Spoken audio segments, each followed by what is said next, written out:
A few questions on Zoom, and then we'll open it up to the room. First of all, just wanted to congratulate Cale and the wrestling program. I was fortunate last week to go watch a practice, and then this year we didn't have a conflict. We've always had a conflict with spring ball, so didn't have a conflict that also happened to be in Philly, so was able to go down and be a part of it, which was awesome. So obviously Cale and our wrestling program continue to do unbelievable things. So wanted to give them a shout out. Getting into spring ball, just briefly, obviously we have some new and moving parts that we're working through. So these 15 practices will be very, very important. We had a really good winter workout period. I think the guys are in a really good place. Been very, very pleased with how the staff has handled some of the adjustments. It's been a grind, as you know, just like on offense, the time that we have to spend on defense, getting everybody on the same page, staff first, players second, has been good. But there's still a ton of work that has to be done during the spring ball and then over the summer training period before we open the season up against Nevada. So look forward to answering you guys' questions and open up the questions. Let's go to Rich Garcella and Neil Riddell. You're on deck. Thanks, Greg. Good afternoon, James. How are you? Hi, Rich. How are you? Good. Really good. Kobe King, how do you go about replacing him, not just the position itself, but as a leader of that particular group? Yeah, I think, the Mike linebacker in a lot of ways is like, the quarterback, of the defense. You've heard that before, obviously.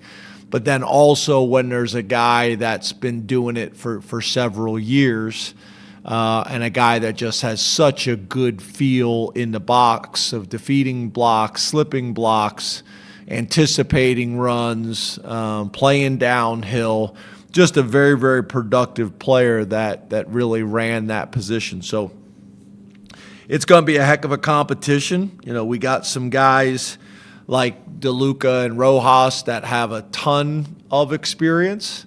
Well, I wouldn't say a ton of experience, but a lot of experience. And then there's some guys like Wiley who's coming off an injury that we're going to need to get evaluated. You got Tamir Robinson that's ready to take the next step. Specca's a young player that we're expecting to take the next step as well. You got Arrington, you got D, you got Tash, who's been impressive since he showed up on campus, him and Arrington.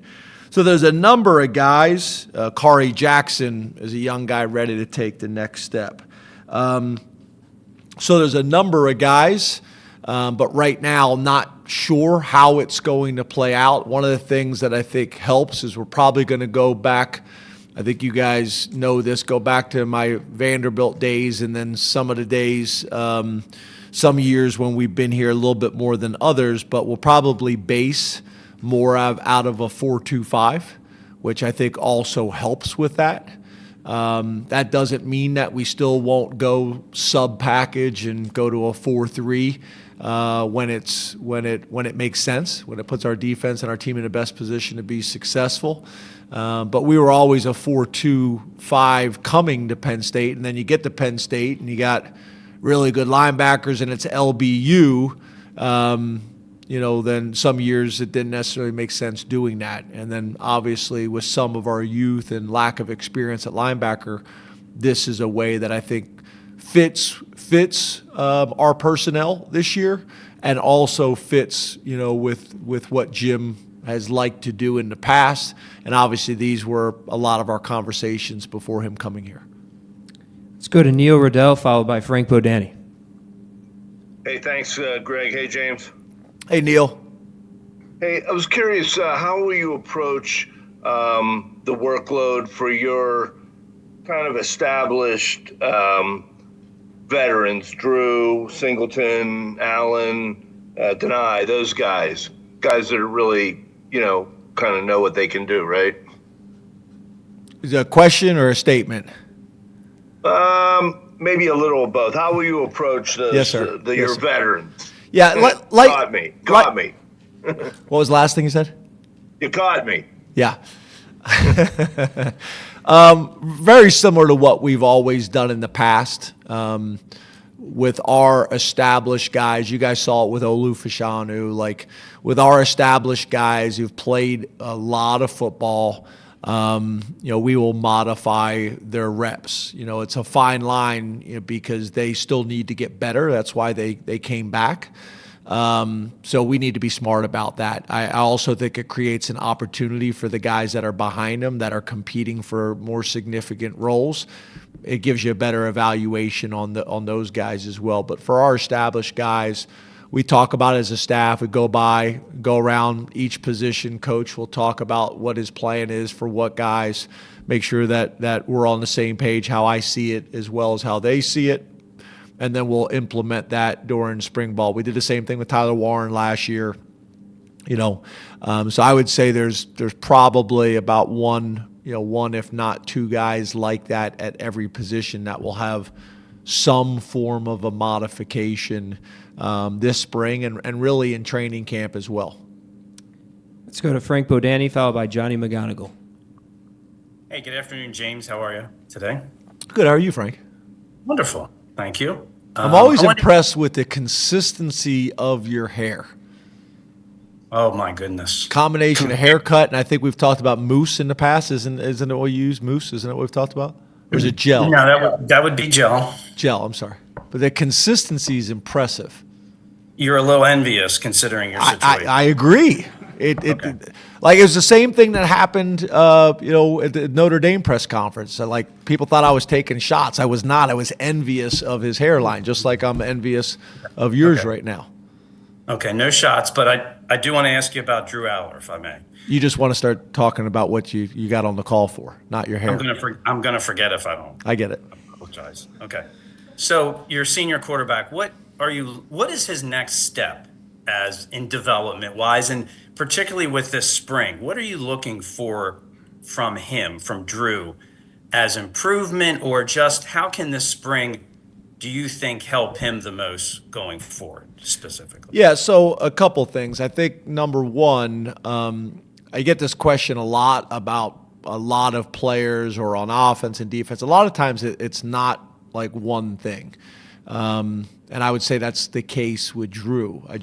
He needs to take another step this year, which I think he's done every single year that he's been here. He needs to take another step, when it comes to his mobility. He needs to take another step when it comes to his leadership. He needs to take another step in terms of his,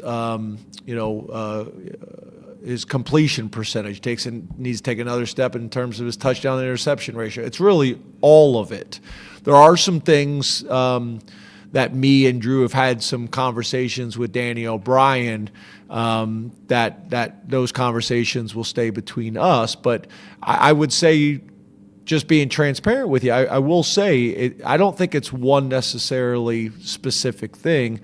It's all of it. And the thing that's exciting about Drew, and you guys see him, he may be 6'5", 235 pounds, but he's still got a lot of growth and development. I mean, he's a young kid, and he has taken significant steps every single year. As you guys, I think, are aware, he puts in a ton of time and knows how to prepare the right way, both mentally and physically. I think Danny does a really good job with him as well.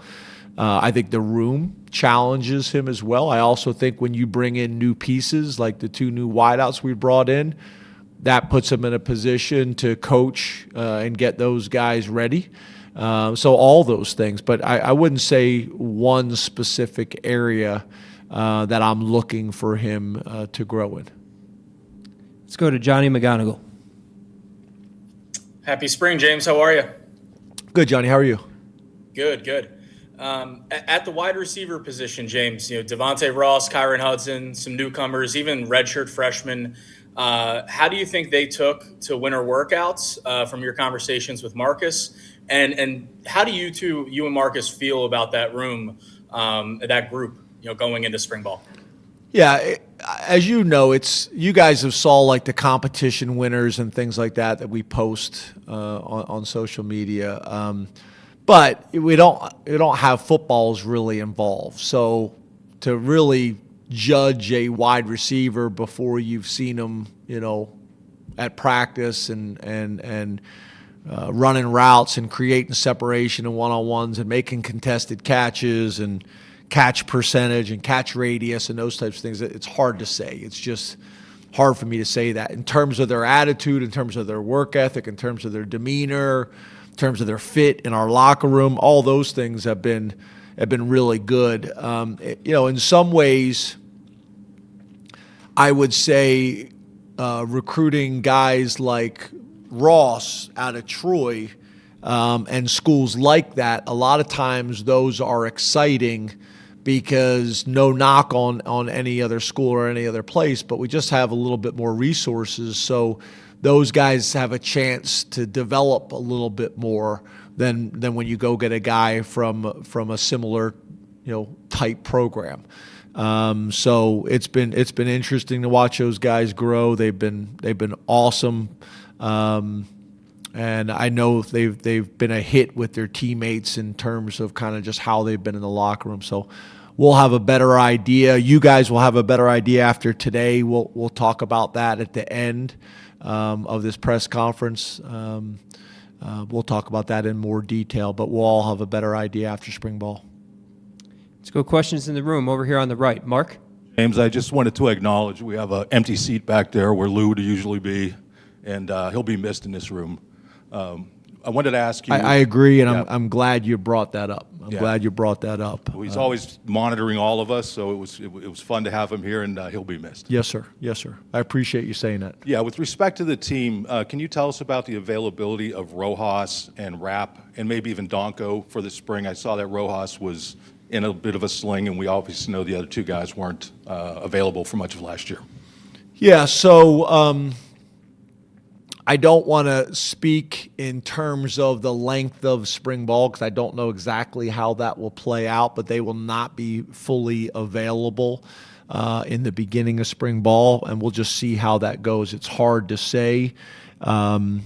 Everybody kind of heals differently and at a different pace, and how they attack treatment and those types of things. Obviously, our doctors and trainers kind of have basic guidelines about how long certain injuries take to heal and things like that they go by. But that's hard to say. But they're not completely available to start spring ball. There's some things they'll be able to do, and there's some things that they won't.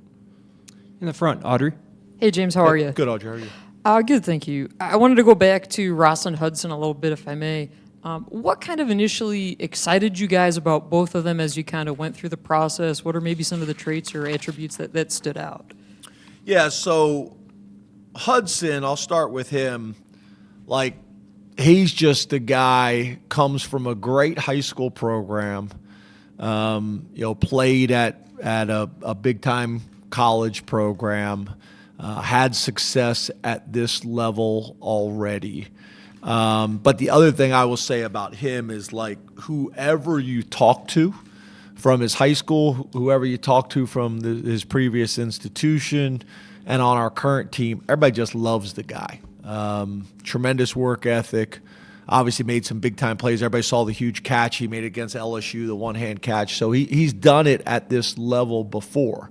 And obviously I think there's also an aspect when guys know it's their last year. I think there's a motivation that comes along with that as well. With Ross, a very different scenario, different body type, different school he came from. But I will tell you, one of the things that really jumped out at us is I have a ton of respect for the University of Iowa's football program and what Coach Ferentz has been able to do there, specifically on defense and special teams. And that young man, I think Troy was beating Iowa at the half at Iowa, which we know that's a tough place to play. And in that game, I think he had 2 touchdowns on offense and 1 as a punt return on special teams. So, for him to do it against that type of opponent on that stage, gave you a lot of confidence that that could translate to us. So, I think that game carried a lot of weight with us, again, specifically because we just have so much respect for what they do on special teams and what they do on defense, and he had a ton of production in that game. John? Hey, James, how are you? Good, John. How are you? Doing well. You mentioned the 4-2-5 defense earlier and kind of leaning more into that again. With that fifth defensive back, what do you want that to look like? Where do you want that to come from? And what is kind of the archetype for that position moving forward? Yeah, again, I think, we've talked about this before, whether it's on offense or on defense, the value of being able to hire really experienced coordinators. And if you look, our coordinators on offense, defense, and special teams, the amount of experience that our guys have, Knowles has been experienced for 17 years. Kodolnicki's been a coordinator, experience for 19 years, and Lustig 20 years. And I say that because where that experience comes is you've been doing it long enough that there's a lot of ways to be successful. And I think early on as a player or early on as a coach, you feel like it's got to only be this way. I'm an 11 personnel guy. Well, my second tight end's better than my third wide receiver, but I'm an 11 personnel guy. Those things don't make a whole lot of sense. So where that experience helps is Jim's been doing it long enough to understand we got to get our best 11 guys on the field. At Oklahoma State and other places, that may have been 3 safeties. At Penn State, that may be 3 corners. That may be 3 safeties. Back to the conversation we had earlier, if we had 3 killer linebackers, we may play more true 4-3 base, however you want to call it, than maybe he's played in the past. So I think that's a little bit of this process right now, and that's why spring ball is important. It's going to give Jim the ability not only to install some of the changes that we're making on defense, some of the tweaks that we're making on defense, but also to evaluate our personnel to say, how are we going to play at our best? Obviously, last year, we really did it the same way, right? We started the season before we lost KJ, where we had 3 safeties on the field, and I think we would have been very, very difficult to deal with if we would have had those guys all year long.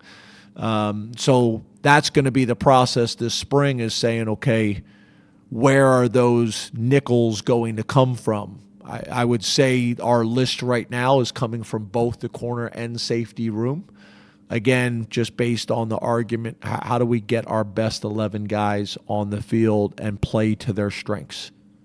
Over here in the front. Greg? Coach, how you doing? Good, Greg. How are You said back in February that you could see yourself making some modifications to the spring game. So I'm curious, as you get ready to start spring practice, where you're at on the path to determining how you'll end it with the blue-white game. Yeah, so I think first thing I'm going to say is I've been at Penn State now long enough to understand the impact that Penn State football has on this entire community. And I think everybody's aware of that, right? There needs to be give and take with this. We need to work together. A successful Penn State football program helps everybody out, the bars, the restaurants, the hotels. So for me to at any point sit here and say we're not going to have a spring game, I don't think that would make sense for a ton of reasons. The university schedules a ton of fundraising events around the spring game. A lot of people are in town. It's like a homecoming for the spring type of deal. So that's going to factor in always into our decision-making process. There's some things that we will not do. The game will not be televised for some of the reasons we've already discussed and you've heard other coaches maybe talk about. And we will have a spring game probably more similar to what we've had in the past, at least right now, as we go through these 15 days, that could change. But I could see it being maybe a little bit shorter. One of the things that I don't think we'll do is a halftime, because there's been years where we'll have 75,000 people out there. We go halftime for 20 minutes, and the parking lot becomes more attractive than the second half and the tailgating. So probably we'll condense it down a little bit, maybe a little bit shorter quarters, maybe no halftime. But also I know we have some real football people in our fan base that want to watch and evaluate our roster and get excited and have discussions at the barber shop or at the water jug and discussing what Penn State football is going to look like next year. So I also think it's valuable for you guys. So for all those reasons, we'll still do it, but it'll probably be a little bit less plays, and it'll probably be a little bit shorter amount of time. It also probably won't all be live. It'll be a mixture of some live and some thud. But back to the question I got early on, when you're trying to modify, and we got so many players that decided to come back, there's going to be a lot of players that we're going to modify from live reps, so that will impact it as well. But I want it to be enough that you guys feel like it was worth it, and our fans feel like, hey, I got a pretty good feel and an idea of what Penn State football is going to look like. And I also think, again, back to that point, Jim being in the stadium for the first time and calling it from the booth, and those things are important to get those reps, and for him to evaluate our staff and for him to evaluate our roster. All 15 of those days are like gold. Over here on the right, Tyler. Hey, James, hope you're well. You too, Tyler. Doesn't feel that far. You're also another guy with consistent hair. Thank you. Gel? It's one of the few things I got. Is it gel? No, I use like a paste. I used gel in high school. Gets a little flaky. Switched to paste. Has been an issue. So Frank, take notes. Frank, you may want to talk to the guy. We'll get together. Gel's been gone since the 80s. Move on. That's what he said. Let me try to. You said a paste? Yeah, like a paste. Yeah. I don't know what that means. Like a balm? I'll give it to you. You give it a shot. You tell me what you think. What am I going to use? My eyebrows? Looking back just a few years ago, there was a conversation about whether you could have a spring game because of the offensive line numbers. Now you've got people across the country saying that you might have the deepest offensive line in America. So I'm curious, from your standpoint, what does that make the formula for spring ball look like, where Phil Troutwine's trying to figure out who's the real option, where they can be an option. You're trying to get enough guys reps where they feel comfortable. I know you've got the spring portal window, so when there's big numbers, I know that looms large for staff and personnel decisions. What is the game plan for working through kind of the opposite of the numbers issue at offensive line this spring? It's interesting because you guys know this, but when I got here, I think there was a kind of an NFL philosophy dealing with how to handle the sanctions and the reduced numbers, and really took like an NFL model where we had 5 starters and a couple swing guys, and we barely had that. So I think for a lot of us, whether it's your profession or mine, you get scarred by those experiences. And this was pre-portal, so you couldn't solve problems quickly. So I'm a big believer that you gotta develop and recruit up front on the O-line and D-line, and you really don't ever want to come short in recruiting of those positions. And because the other thing is, a lot of times those positions take time. We've talked about it. The closer you are to the ball, it's a man's game in there, and age and strength and size is a major factor. So we've worked very hard at building those numbers, and Trout has done a phenomenal job. So, I think one of the things we've talked about in the past is, okay, you're short on the O-line. Well, how do you schedule practice to make sure the quarterback still gets his development or a running back gets his development? So that would really be at any position. If you're short at one position, it can screw up the development on that side of the ball as well as across the ball. So making sure that guys get enough reps is really important. We've been a big 2-spot team, whether we're practicing full speed 2-spot or whether we're doing the install periods in 2 spots.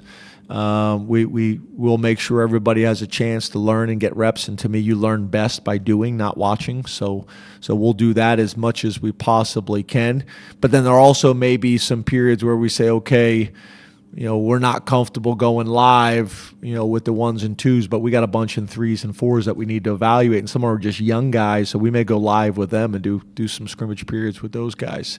So we'll just see how it plays out, but being able to evaluate all those guys, being able to develop all those guys at every position is important. And to your point, whether you're heavy or short at a position, you got to make sure that it doesn't stunt guys' development. So all those things kind of factor in. That's why we spend a ton of time on planning out the practices. I typically plan them out with Ben Kerr and Nelly, our sports scientist. Then I get together with the coordinators, go through it with them, see if they have any recommendations or suggestions, and then we go through them with the whole staff.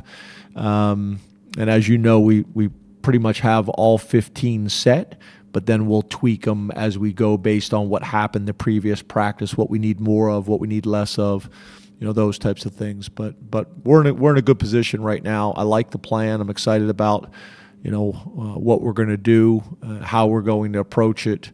But it's going to be an important spring ball for all the reasons I've already mentioned, specifically on the defensive side of the ball.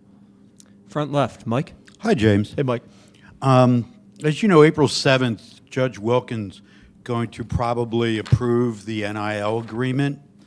And I know you're a big planner, so have you already, or when will you let guys know what their number is that they're going to get? And how close are estimates for your quote-unquote payroll being around $16 million of that new money for football next year? Yeah, I think this is the challenge, right? One of the things it's crazy. It's like having the transfer portal open during the playoffs. Don't make a whole lot of sense, right? And it's the same thing. We're playing our season. We're having to make plans for NIL and the transfer portal like everybody in the country. And you had to have those deals done before the transfer portal closed, because that affected people's decisions. But then also you didn't completely know or understand all the rules of engagement and how it's going to work out, because it was still being worked through in court. So this is a challenge all over the country. A lot of coaches are talking about this. A lot of ADs are talking about this. A lot of commissioners are talking about this. It's challenging. I think moving forward, after you get through year one of revenue sharing and things like that, you'll have a structure that you used in previous years that went well, and you want to build on it, or some things you want to tweak and get better.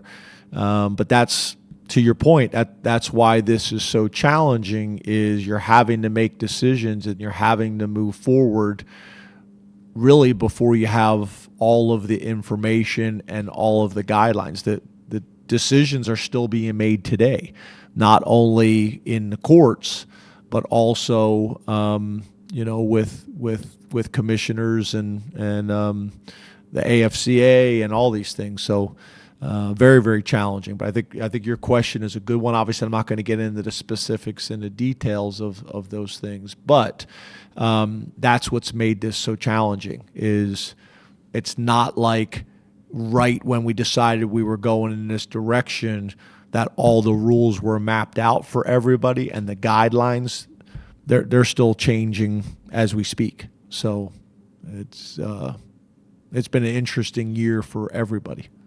So you don't want to comment on the $16 million? Yeah, I think what I already stated was that I won't get into the specifics.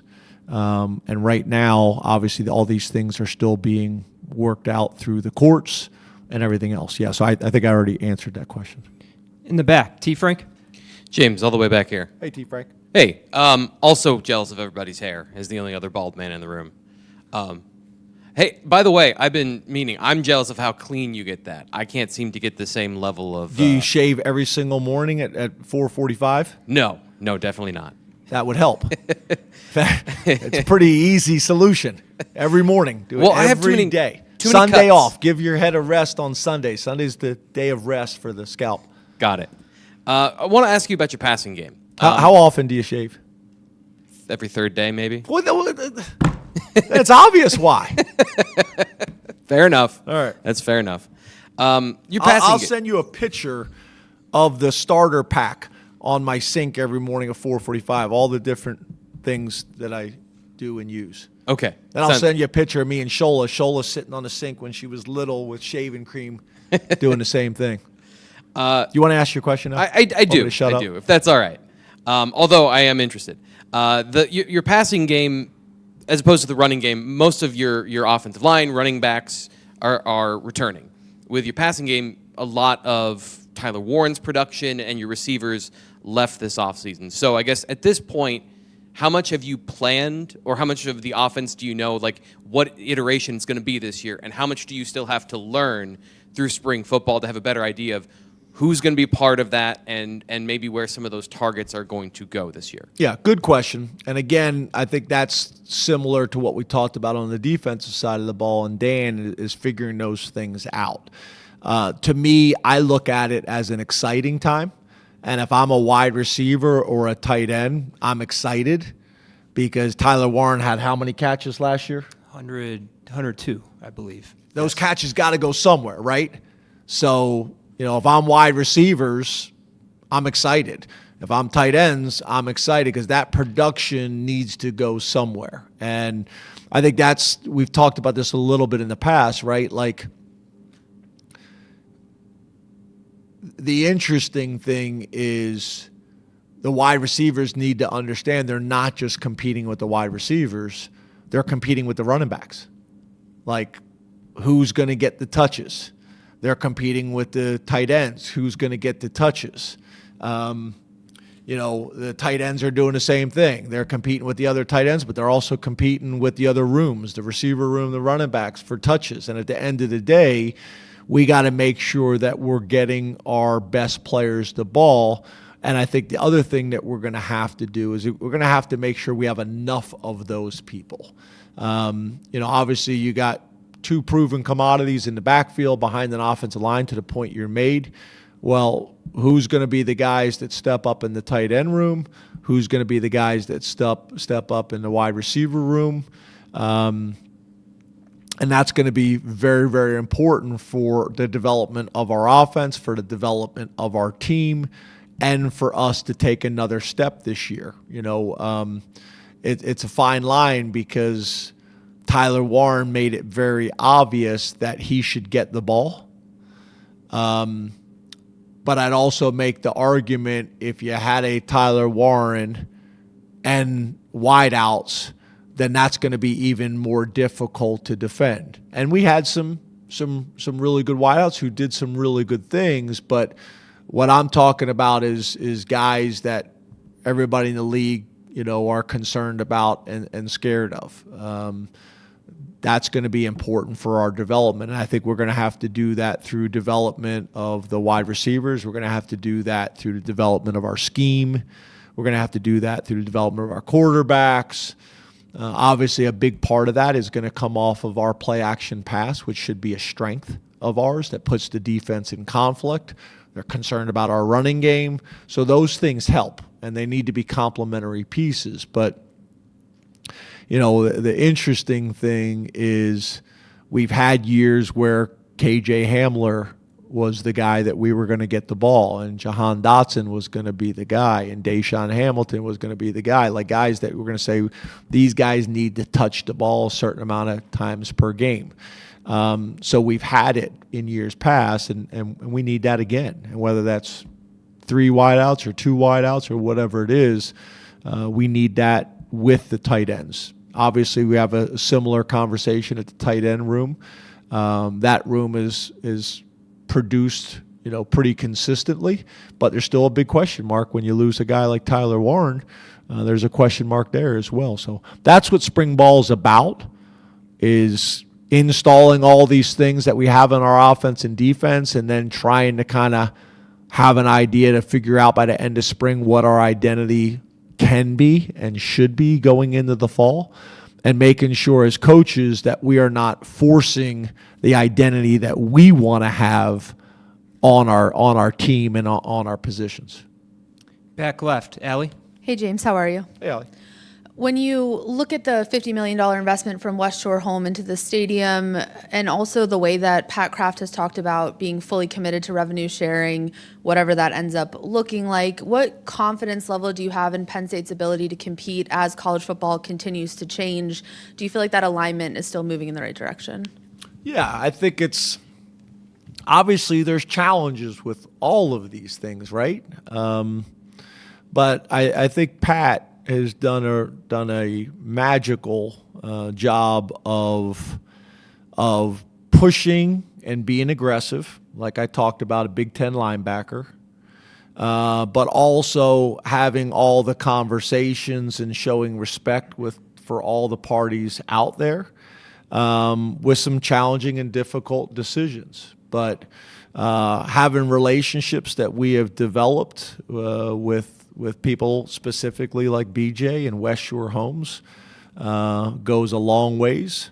And the fact that we have alumni that believe in what our university is doing and believing in what our athletic department is doing, led by Pat Kraft, and then our football program, those things are important. When you have a $700 million project going on at the same time that you're trying to get a roster put together with NIL, and that could be some challenges, of where that fundraising goes. Those things are challenging. So, I think things have been handled really well now. Again, that doesn't mean it's always smooth, but I think from my lens and the things that I've seen, things have been handled really well, and making sure that we're showing everybody the respect that is needed and deserved, while also making difficult decisions that need to be made and moving the program, the university, and the athletic department forward. Challenging, but from my view, it's been handled very, very well. We got time for one more. Back left, Andrew. Hey, Coach. Hey, Andrew. So in the past, you've been a big proponent of trying to do split squad practices and all that. I don't know if that's been a spring thing or just a fall thing, but how does the 105... Spring and fall camp. Okay. How does the 105 rule change how you functionally practice now? Yeah, so right now it doesn't, but in the fall it will when we have to be at the 105. The thing that's interesting is one of the discussions I'm going to have after spring ball. We've already talked about 105. Our team is well aware of it. But one of the things that's going to have to happen is it's going to be different. Like, you look last year, if our number was 105, I think we had 16 guys that we lost during the season. So now you get 16 guys that you lost during the season who you're not allowed to replace under the 105 rules right now. So how are you going to practice? The interesting thing is, I think there was a study done, and the 105 number came because I think a lot of people were talking, and I think a lot of commissioners and ADs were saying, well, the NFL does it with 53. You should be able to do it with 105. Well, that's not accurate. The NFL, the number that I have seen that's been studied, their average roster throughout the entire season in terms of signing guys, practice squad guys, cutting guys, being able to replace guys is about 110 players throughout a year. So with that, with us not being able to replace players on your roster, that's where it's going to get interesting, and guys are going to have to understand, we may be doing some offense servicing the defense, some defense servicing the offense. Essentially, guys that are going to need to be on scout teams that have not been on a scout team maybe in 2 years. So, we've been fortunate with our roster numbers and our development of our preferred run-ons or walk-ons, or however you want to describe it. We've had really good practices, and we've had really good guys taking a ton of pride in their role on scout teams. So it's going to be challenging. And it's like anything else, right? You can't be stubborn and just say, well, this is how we've always done it. You're going to have to adjust under the new rules and embrace the new rules. And part of that is getting our players to understand this is going to be a different season than they're used to. And everybody's going to need to embrace that and understand it. So that'll be a discussion and something we're going to have to talk about at the end of spring ball, just so everybody understands this season will look and feel differently.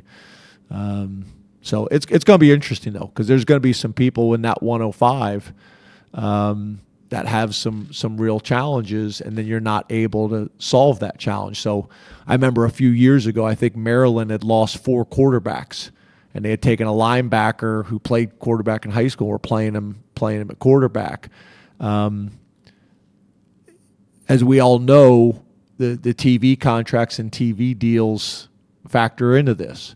Well, if you get a couple teams that have had too many injuries and the product that we're putting out isn't as good because of the 105, does the number get changed? Because TV pushes back and says, hey, we got to make sure that the product that we're putting on TV and that we're paying for is quality. And the quality's been really good.